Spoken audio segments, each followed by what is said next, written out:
Boxing truth here. Some post-fight thoughts on Jeff Horn's first title defense against Gary Corcoran.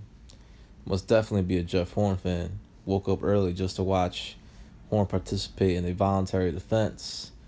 A nice cool million for a voluntary defense. Be nice to make cool million for a voluntary defense. But it wasn't an easy title defense. It was a pretty game challenge by Corcoran. Came to fight, was hungry. Jeff Horn didn't have his best performance. He wasn't at his best today, but he still was able to distance himself from a hungry challenger who put up a game effort in at least the first half of that fight. Horn was off. He just didn't have the best training camp, stopped preparations early, stopped sparring early because of concerns of a cut. And you can see that the performance wasn't up to his best. It took him some rounds to get warmed up, to start distancing himself from Corcoran. He was having a tough first half. That first half was close. Corcoran was landing some shots. He was roughing him up on the inside. Horn was using a lot of wasted movement.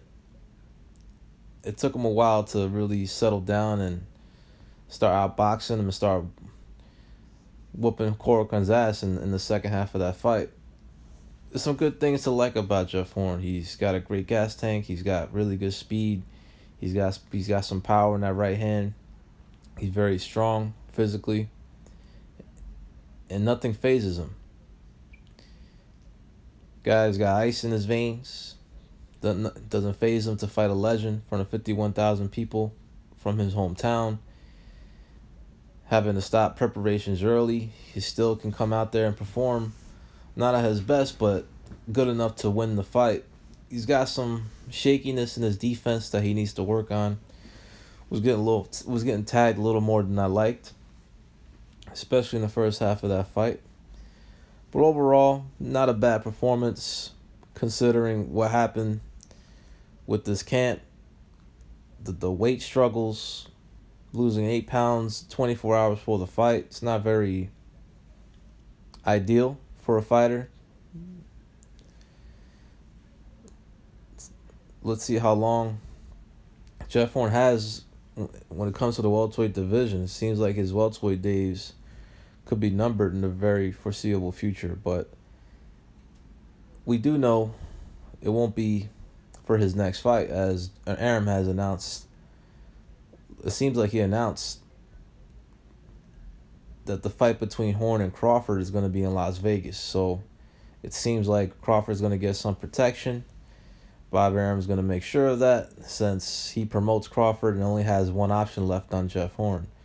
So if Horn whoops Crawford, Arum's asked out in the welterweight division unless he can re-sign Horn to a multi-fight deal, which he may attempt to do if Horn beats Crawford. But not the best performance. I'm sure Horn could do a lot better than that. Better preparation. Coming off the Manny Pacquiao fight. A lot of changes in his life. So we'll see how Horn performs in 2018. He's got this first title defense out of the way. It's always tough to defend your title the first time. But now he's a defending champion.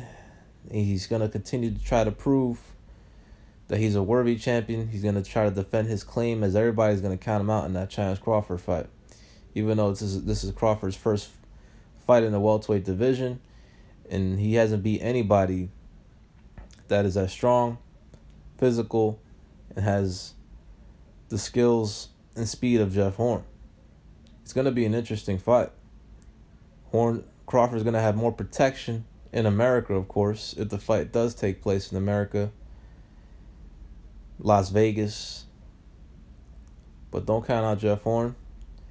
He's the natural welterweight here. He's the bigger man, and he can perform a lot better than what he showed today. So I'm looking forward to that fight.